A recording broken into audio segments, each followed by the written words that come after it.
Welcome to Pixel Theater, everyone. My name is Nick Noel, and I am your host. As always, and forever, I am joined by my co-host, Ron Stratton. Ron Stratton. There we go. My favorite aspect is punching buildings. We are not in sync, never have been, and never will be. That's okay. That's what makes this great. So this is a podcast dedicated to film adaptations of video games, a much maligned genre. And we're doing a bit of a reboot. So these newer episodes are going to follow a slightly different format. We're going to try and make it a little shorter for everybody. Mainly because who wants to listen to in a whole hour of this? Yep, we got to do the wrap-up signal a little bit sooner. So we have our wonderful producer on. They may be heard, they may not, from episode to episode, but they're going to be keeping us on track, so that's nice. And we're mixing up the formats, and you'll see that coming right up, because instead of going into the feature presentation, guess what we're going to do? We're going to go into the lobby first. Let's all go to the lobby. Let's all go to the lobby. Let's all go to the lobby to get ourselves a treat. So, Ron, what have you been up to? Not a lot, man. You know, it makes sense that we would go through the lobby and talk before heading into a theater. I mean, yeah. There was this time, I don't know if you remember it. I'm not sure your age or, you know, how long you can recollect, but there was a time when we would kind of go as a mass group of people to theaters and talk beforehand. And you had to wait there because you weren't exactly sure when people were going to show up. Man, do you remember when like you couldn't pick a seat? That was a crazy, unnecessary stress. Once you could just like buy your ticket and pick the seat you wanted, that changed my life. Like if you were going with a group of friends, you'd have to get there so much earlier just to make sure that everybody, or go to a really bad movie. I guess that's another option. I just think about the big fervor, and I'm talking like Eric Bana's Hulk movie, you know, where it's like, oh my God, there's 20 of us, but all right, you three are gonna have to sit over there, and those poor guys are to sit in the front row. And it's just, I don't miss that part of going to the movies at all. No, it sounds like you had a lot more friends than I did, so it was a bigger hassle. Well, this is always theater stuff. You know, we would be in a play, and a big movie would come out, and we'd always like, oh, let's all go see this movie. So yeah, there was a lot of times where it'd be like, I would know the entire row going, but you know, maybe only 2 or 3 of them were like my friends and stuff. But you know how that is in a play, like the cast hangs out and gets really close, and we saw a lot of bad and okay movies together. So we're talking about Rampage on this episode, but we don't have to just talk about that on the lobby. So I'm wondering, what are you playing? What are you watching recently? What am I playing right now? I just recently started playing a lot of multiplayer on the Oculus, which I always go to for like Beat Saber and real simple little quick things that, as I'm trying to lose weight, have been kind of hard. You know, when you play VR after 10 or 15 minutes, you're actually sweaty. So it's like, I'm going to find something else to do. But some friends of mine and I have been playing some of like Rec Room is a game where you can basically do a lot of activities. You can play tag and like there's like a paintball game. But Arizona Sunshine is like a 2-player zombie survival thing where you end up going to like coal mines. And oh my God, my buddy and I had just a hilarious, because you could pick up masks and put on masks. And, we both recorded our video feeds. And you know, at one point he turns to me and goes, "Hey, you like my mask?" And I turned and I thought a vampire was coming at me because I didn't know where he was in relation. And on his video, you really see me do one of these. And it's just so funny that I'm not wearing a mocap suit, but that animation was there just for my controllers. And it just opened up a possibility of just like, I really, you know, even for those that, you know, because I know you've said in the past, you know, 3D doesn't work for you, but I want there to be the sense of presence of just talking to somebody virtually. Like it felt like Glenn was in my living room and he's in Colorado, you know, so like, even if it was just a single display, just talking to somebody and getting their mannerisms, like regardless of it being 3D, is just really cool. Like, and that's a benefit I'm looking at of the pandemic. Is like people would kind of look at my fervor for that VR 2-3 years ago, go, that's stupid. Why wouldn't you just go talk to the guy? But it's like, oh, a global pandemic kind of shows that connection is important, and I want to see more of that research and develop for. So, killing zombies is very fun with a buddy. Always has Yeah. been. Well, in a video game, right? I mean, if you were actually doing it, yeah. I don't know. Yeah. I mean, I guess I don't know, and maybe we'll never know. I mean, it seems unlikely at this point that there'll be some sort of zombie apocalypse, but are you who kidding me? knows? At this point, it seems more likely than it ever has. If I woke up tomorrow and see it was like, well, the zombies here, I'd go, yep. Yeah, seems about right. Sure, par for the course. Yep. Well, it's Tuesday, of course it is. So I've been doing a couple of things. I'm on vacation right now, so I'm kind of nice. trying to relax, and one thing I find relaxing is little nostalgia binging. So I've been watching. Have you ever heard of the show Red Dwarf?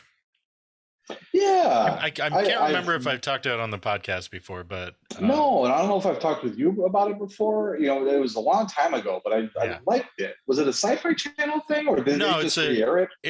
I think they re-aired it. It's a BBC show. Yeah, so it's that British kind of style of TV show where it's been on for 30 years and there are maybe 70 episodes, something like that. I was going to say, I was thinking it was before Space 1999, but it's probably after that then, right? Yeah, I mean, I think it started in like the late 80s, and they just had like a 2-hour show like last year.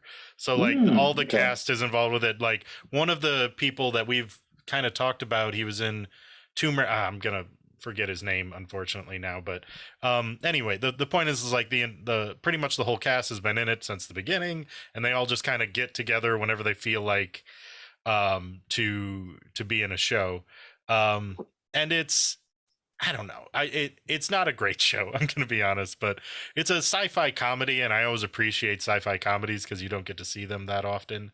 Sci-fi's treated way too seriously lately. Even Star Trek, of all things, which is supposed to be above that, it's so violent now. Like I want that's just like a good, goofy sci-fi story. Yeah, like Galaxy Quest coming back as a show would be really good if they can nail that. That's such a Galaxy Quest is great. That's the thing. It's such a specific. The people that made that movie great aren't with us anymore. I mean, the whole ensemble cast was awesome, but losing Alan Rickman, I mean, he's such a big part of what made that show great. But I don't know. I mean, if they can capture that magic again, that would work. Yeah, but I find like a lot of like when a sci-fi comedy's done well, it's just one of my favorite things. So I've just been enjoying that basically, and good. I should get back into video games at some point, but I don't know. They're very important. I haven't taken a vacation in a long time, so I'm just trying to like do minimal things. So like even playing video games is too taxing. Despite my slacker lifestyle, I've always used vacations from work to do other work, and I just need to take 4 days where I don't do anything. That would be really nice. Ron, if a European could hear you say that 4 days is a vacation, they would gasp in horror, and their berets would fall right off their heads. Right off their heads. They drop a croissant in slow motion. Anyway, I think we just lost any chance of having a European audience. Oh yeah. Oh well. So that's gonna wrap up the lobby segment. So let's move into the arcade, where we're gonna talk about this really ridiculous game, Rampage.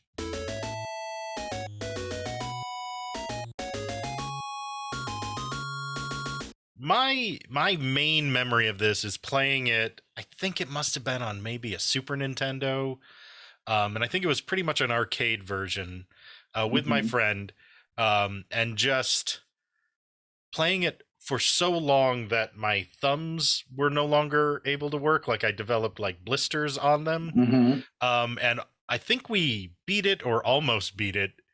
Because it was, since it was an arcade version of a on a Super Nintendo, you could just play forever. It would just have you go to the level, like, hey, you want to continue, as if you were putting in a quarter or something. And it's a very weird game because, you're playing essentially the villain. You're going in and destroying a city.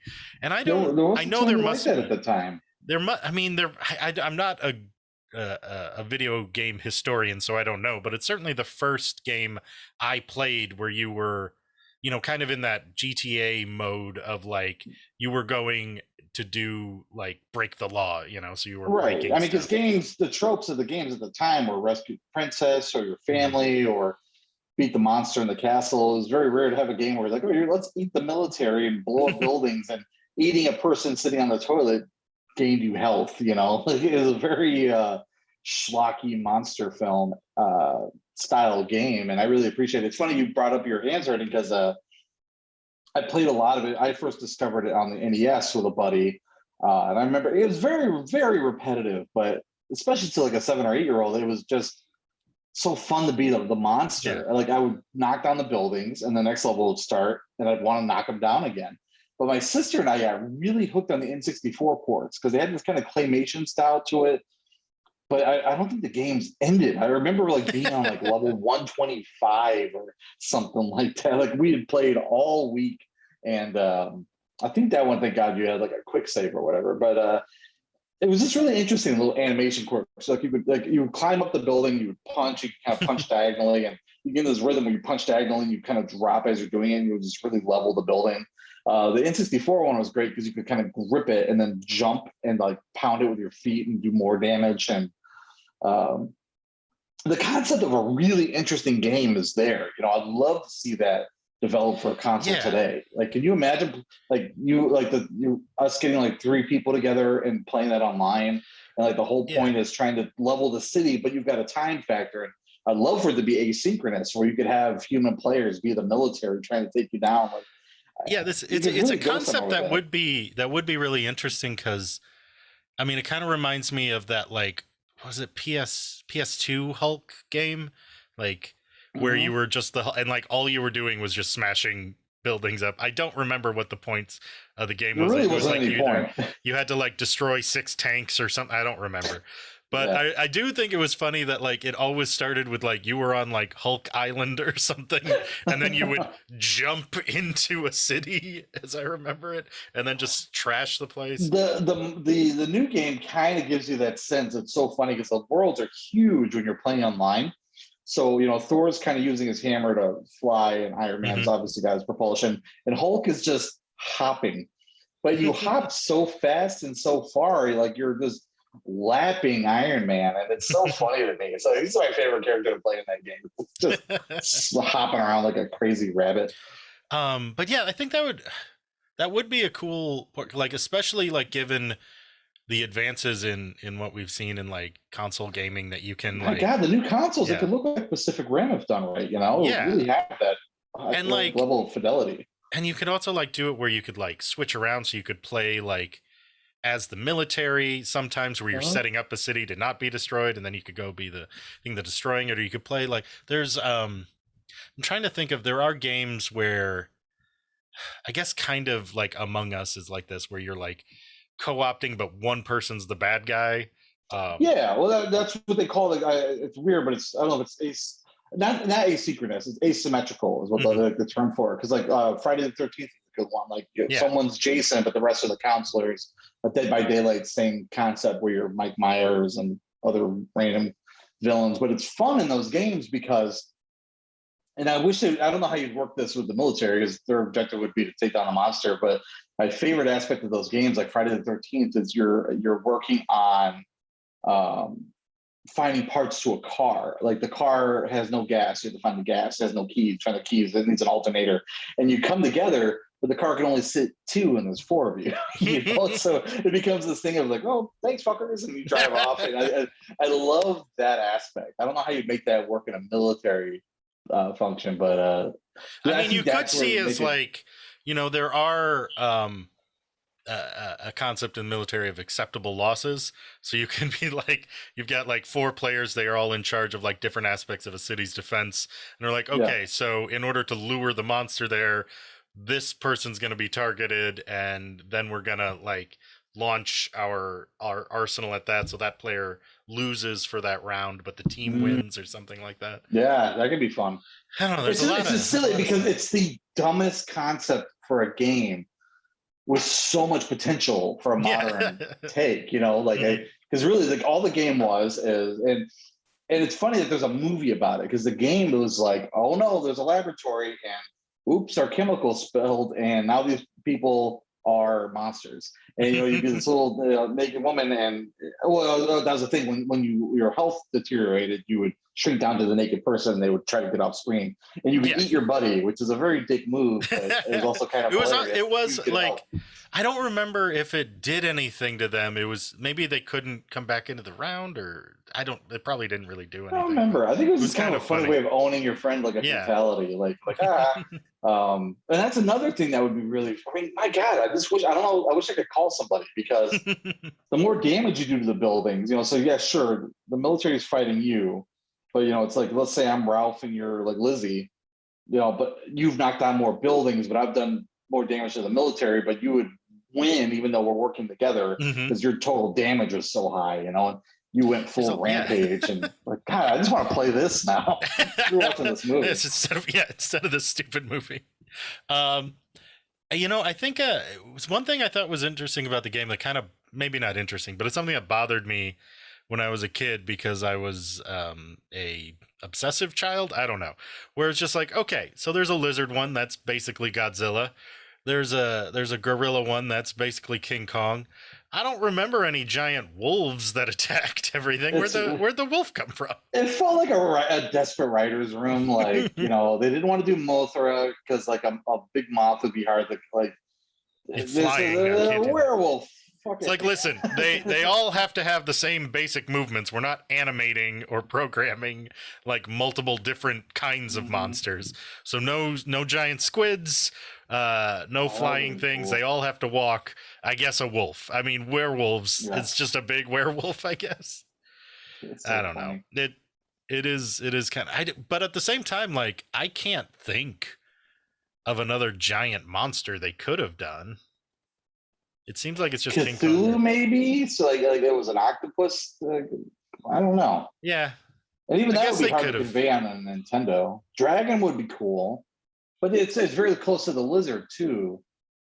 Yeah, what if it was just even like crappier and it was just a palette swapped lizard? So it's like, I mean, hey, it's a dragon. It's red. Shut up. That's half the roster of Mortal Kombat. That's true. That's true. Sub-Zero, he's a completely different character from Scorpion. Yeah, totally. He does like ice. And Reptile. He's blue. What are you talking about? Scorpion. And, a scorpion. Like some type of insect would have been kind of neat. Like a big beetle or an ant. Because I'm surprised it didn't go with an ant because you know, it's so rooted in that 1950s monster. I mean, style. if you were gonna do one, I think giant crab or giant lobster is the way to go. Like, I don't know why, but that just really like sticks out to me as the better option. Well, in our PS5 version that we're totally going to fund on Kickstarter, we'll have like 6 monsters you can pick. There'll be like a crab monster, rock lizard. So we're gonna need $10 million to start the project, but before that, we're gonna need $200,000 for Nick and Ron to go to 4 years of college to learn how to program video games. Seriously. Man, if I had just a little bit of understanding, because really, yes, you need that education to get the tool set you need, but we could for free tonight download Blender and the Unreal Engine and make that game. We just don't have those skills. Yeah, exactly. I mean, that's the only problem is we have no fucking idea how to do that. Skills we could in the license and buy the property. I mean, tonight we could go and give somebody heart surgery. The only problem is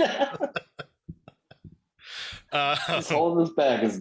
I mean, a scalpel can't cost that much. I'm just saying. Okay, so that kind of, I guess that kind of like sets us up for our next segment in some respect, in that, again, this is one of those adaptations where it's just really weird that they did a movie adaptation of it because there isn't a story. And it's even weirder. It's not as egregious as like Tetris the movie, but it's close to that. It's pretty close. No story to base it on. Like, and then it's also weirder because it's not like this has like a huge built-in fan base.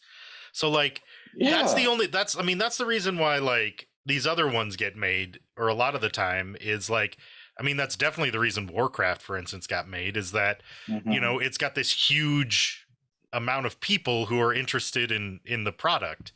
But Rampage isn't, it's just like a thing people played. I don't think there's anybody who loves Rampage. That's the thing. It's not a property that I thought was really well known. You know, like if I were to go to work at guys my age, you know, like you know it, but like I don't think many people I work with today would even remember this game. So it's weird.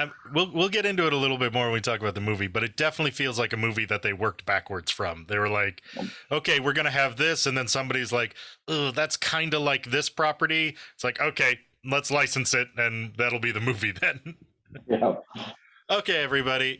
So we're gonna now head into our last segment, the feature presentation.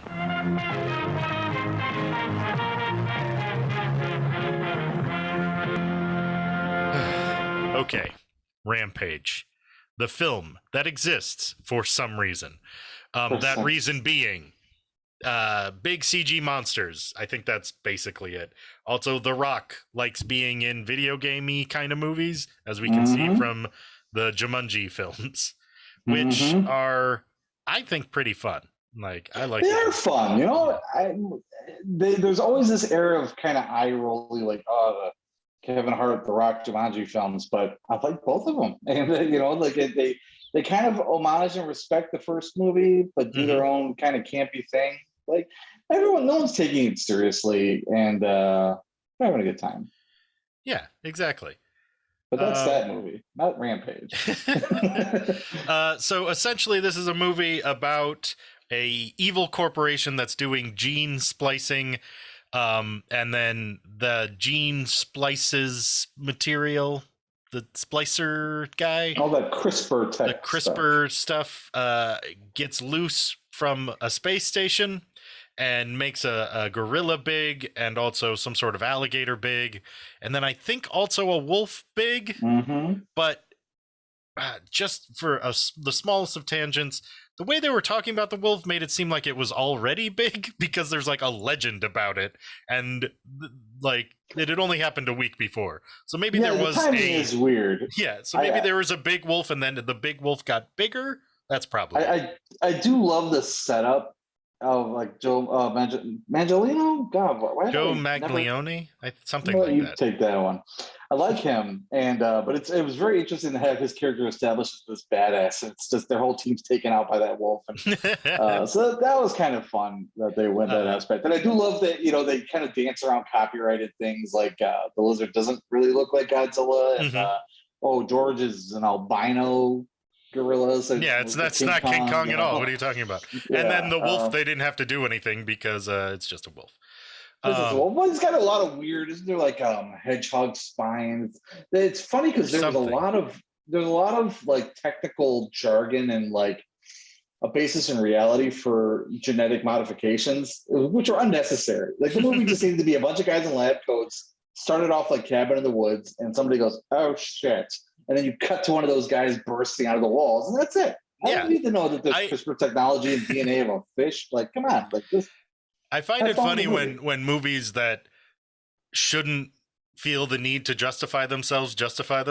Like, it's just like, okay, you know, you could have told us anything. It doesn't have to be anything real. It's fine. You could just say like nucleoids cause mutations in their DNA matrix. Like, yep, sure, of course. Rampage has a whole thesis about its genetic splicing, but Tenet's like, that's just how time works sometimes. It's like, okay.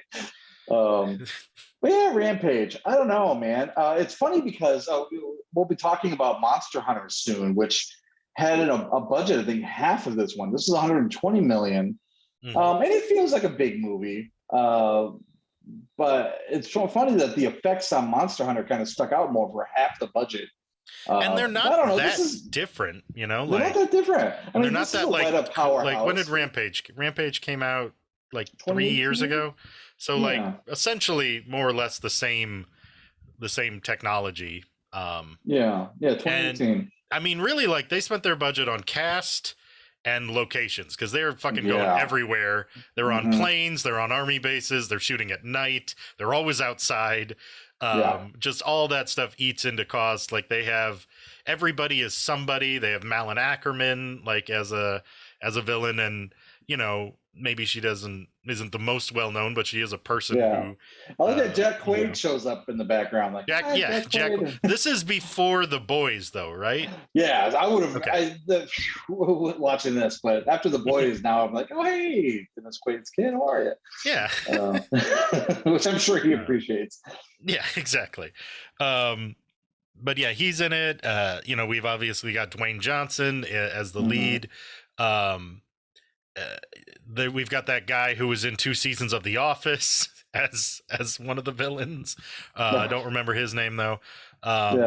Jeffrey Dean Morgan. Jeffrey Dean Morgan as a sort of antagonist, sort of like anti-hero, sort of. It's hard to tell what he does. Which he's good at playing. What I think is interesting is they did try to provide some sort of characterization to people. Like, I don't know, like the person who stuck out the most to me was Jeffrey Dean Morgan, mainly because that guy's just got like swagger for days, and like, so just charming. Yeah, you put him in like a weird suit and give him a strange job, and it's just like, yeah, you can just watch him forever. Thanks. Yeah. I just had a briefcase. I love when he's got the briefcase from the brother, and the brother is immediately crushed by a rock. He's just, ooh. Just the way he plays that off shouldn't have worked, but it worked so funny. And I mean, I guess like the main thing in watching this movie is just it's all over the place. Like there's no center to the movie. It's a strong opening, so you're following this astronaut character, and you kind of get a sense of how bad this corporation, kind of like the Umbrella, from Resident Evil, and you're kind of gliding through the space station and seeing the damage done, and she's trying to escape. She's about to escape, but whatever experiment they're working on is so important, they won't let her get off of the space station until she goes and deals with it. And there's this rat. It's funny that the rat doesn't come back into play, although I guess it would have been blown up on re-entry. They were focusing on that rat so much that I had thought one of the giant monsters was a rat. I was just like, okay, I know there was a third one. It must have been the rat, but no, it's a wolf. And so right away, it just feels like that kind of Roland Emmerich light kind of fare. Like here's this big multicast kind of epic. There's nothing really wrong with the movie. It's just so really weird that they picked the property that they do. Pacific Rim did kind of reawaken this interest in kaiju and big monster films, and Godzilla to varying degrees of success has been rebooted and does well when those come out. Again, I just think it overthinks its premise, and it's funny because they make a big deal about like Malin Ackerman wearing the red dress. It's like, oh, that's an Easter egg from the game. It's like, well, it's like on the cover of the game that was out 35 years ago. It's like it's weird what you guys are really kind of spearheading here. When in this is one of those ones where it's almost better to not have known the game because it seems less silly. Like with Malin Ackerman, like I said, doing the big deal about having her in a red dress, which was a thing in the game where you could like eat a woman in a red dress. Like I don't know why that was part of that's weird to say out loud that was like that's like such like a stark moment that they felt they needed to include that in the movie. Like we talked, I thought I played this game a lot, and I didn't remember that at all. And the director's like, huh? Remember? Yeah, like, remember? Like, no, I don't. That did not stick out to me. It's like, I don't remember it, and you shouldn't either, and take it out of the movie because it's stupid. You shouldn't be so giddy about it either. It really like does a disservice to the film, which is a weird phrase to say for a movie called like Rampage. But when you're supposed they do this setup of like making you care about Ralph is it Ralph the gorilla or George, thank you. Sorry. Yeah. George the gorilla. He's got a relationship with Dwayne Johnson, who's a primatologist, I think, in this. / former mercenary who killed poachers. Sure, of course. Both of those jobs equally believable for The Rock to have. I say that in jest, but he does a pretty good job, actually. No, he does. It's funny because The Rock is The Rock, and he's always The Rock, no matter what. I mean, hell, in this, I think there's a gag where he's doing sign language with George, and refers to himself as the Rock in sign language, which is really funny. That's funny. Um, But like they establish him as the relationship, you know, so that's supposed to be the stakes of like why we care what happens to the creatures. But then, and I know like the plot is that they're deranged by this signal that's going out by the corporation or something. But that's the rampage that's happening. But it's still like really you care a little bit less about the gorilla when he's so needlessly violent of like, you know, well, that's the thing. eating a person is a hard line to cross. In slow motion is swallowed alive. Yeah. And the way that the gag is pulled off, it's like, oh, there goes her spine breaking. And then we're rooting for him as the good guy. And it's like, yeah, she's the villain, but Jesus Christ, man. Like, that's really, it's kind of like the assistant in Jurassic Park getting eaten alive. And it's like, what did she do? Like that should have been a villain's death, and she did nothing wrong except try to babysit these kids. Yeah, she like, kind of didn't like kids. This horrible woman who deserves to die. That really bothered me in that movie. There's a lot of things to be bothered about in that movie. Yeah, we don't have 5 hours. Yeah. Okay, we're rebooting again. We're just talking about Jurassic World. 5 hours. Let's go. It'll be the Jurassic World cast, starring me and Ron. Bryce Dallas Howard will produce. I will run in high heels everywhere. Yeah. So that was a weird part. It's, you know, where they say like kill your darlings. That's a thing they should have just let go. Like nobody cares enough about this game to be needing that moment to be there. No. I know we're harping on it a lot, but it really stuck out as a very strange thing to put in a film. Automatically for me, there's no more sympathy for that character. That's a dick move, you know, like we, just like it is in the game, it is in the movie. You know, you can't root for him the way they want you to root for him when he's eating people. Like it's just kind of weird to lean that direction, but. The fact that George knows sign language was really giving me Congo flashbacks too. With Amy who was communicating with the gorillas. Wow. Amy with her Nintendo Power Glove. Amy, good gorilla. But man, there's so many like weird movies. Can we just talk about Congo for 1 second? Like, please do. Like, because that movie was made only because like Jurassic Park was so successful. Yes, and it's a terrible movie, and so bad. I really liked the book, and I wonder if I went back, would I even enjoy it? Because it's, I just there's like this weird plot about needing to get these diamonds, but the diamonds are unfortunately guarded by the descendants of a culture's trained gorilla guardians, so they albinos, just like Rampage. Albino gorilla guardians. I remember in the book there was this big part where they had paddles that they were trained to use to like crush people's heads, and I don't think that came up in the movie. No, but it really stuck with me with the book. Congo was one of the first books I reread. That's sad. That's not a good book. Why was I rereading that? Oh well. That's funny. I did that with a lot of Crichton stuff. I used to read Jurassic Park a lot, and 13th Warrior. That's one I think if I went back and read now, I wouldn't like as much. And God, what a terrible movie they got. I don't think they called it 13th Warrior. I think Antonio Banderas was in it. Because there's like this Persian warrior. It was a Persian warrior who had to go on a Viking quest for some reason. Yeah, because he was like an envoy. Vikings attacking people or something. Yeah, I think the movie was the 13th Warrior. Was it? I could be wrong. Or maybe the book was called something. I thought there was like Eater of the Dead or something like that. No, you're right. Yeah, I think it was Eater of the Dead, and they made it the third. I don't know. Yeah. I would have to check. It's on my. I think it's in my shelf right now, but I can't see it from here. 13th Warrior, the movie. Yeah, so maybe the book was called something else. I think you're right that the book was Eater of the Dead.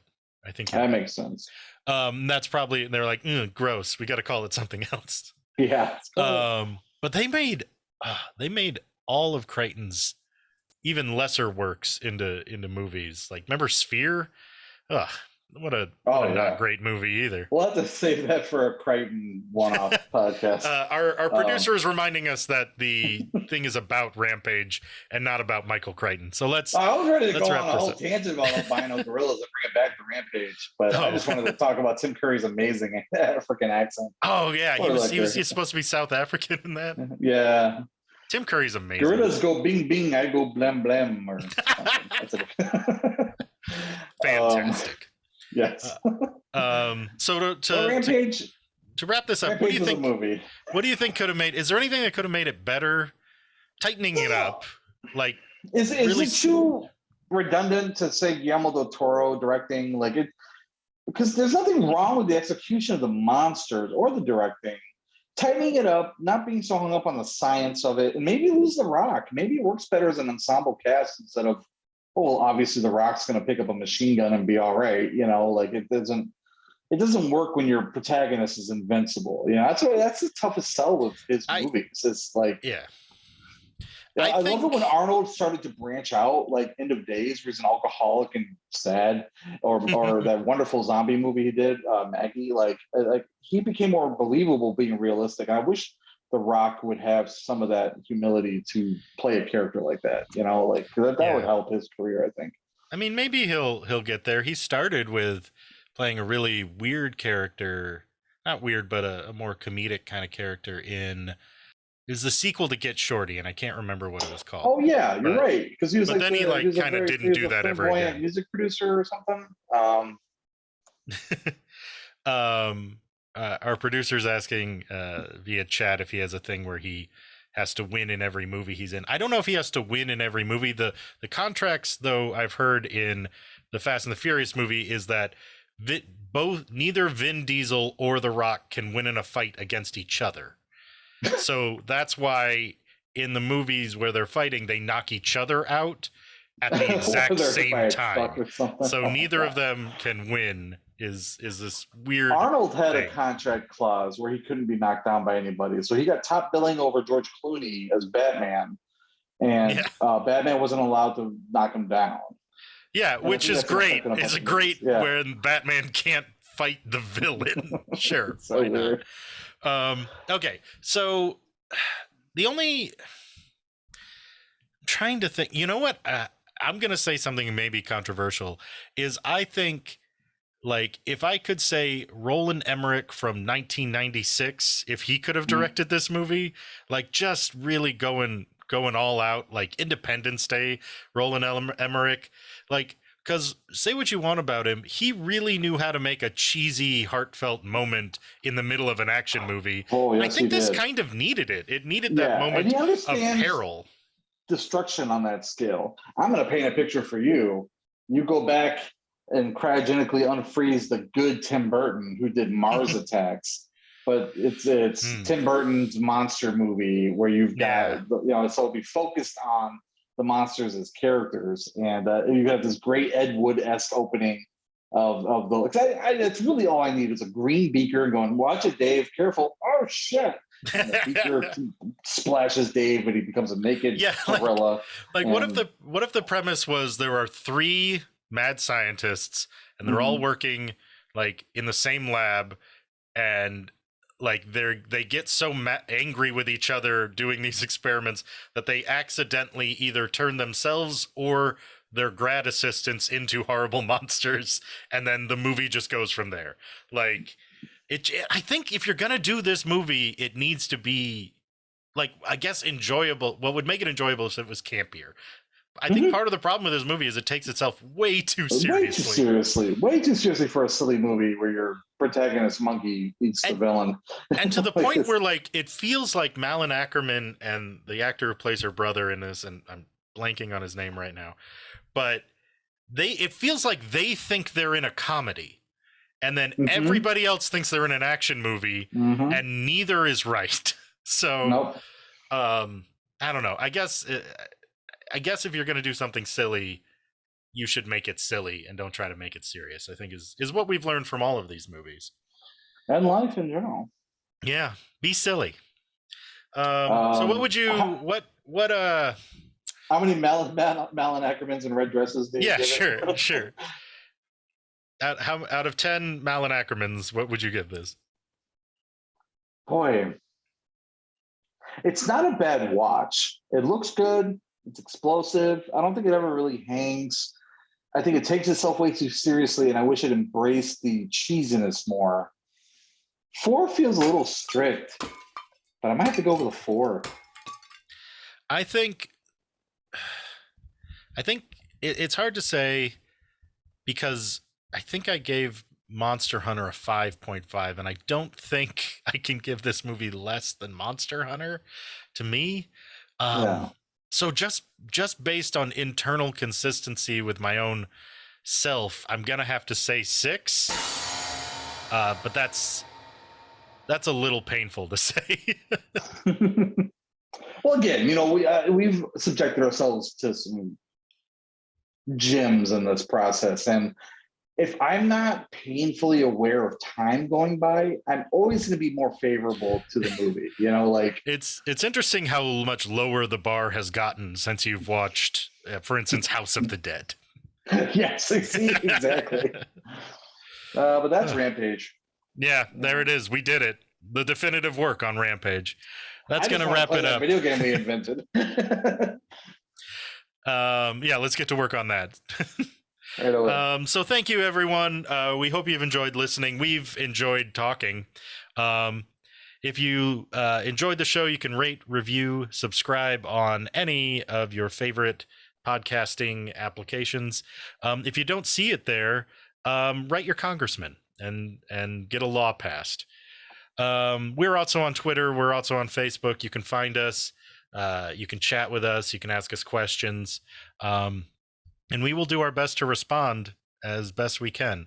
We're not like the Super Mario Brothers movie archive that is diligently searching all of Twitter and telling everyone to watch the Super Mario Brothers movie, which I think is doing the Lord's work, and I really appreciate them. But we try and show up and try and help out, talk to people as much as we can. So thank you so much for listening or watching, and we'll see you back here next time. I'm gonna learn how to program and make that game. What instruction manual is that? For a TV stand, but I think it kind of connects. It was upside down though. well, I think you'll figure it out. I think it's perfect then. Follow me next week, man. I got this running in Blender.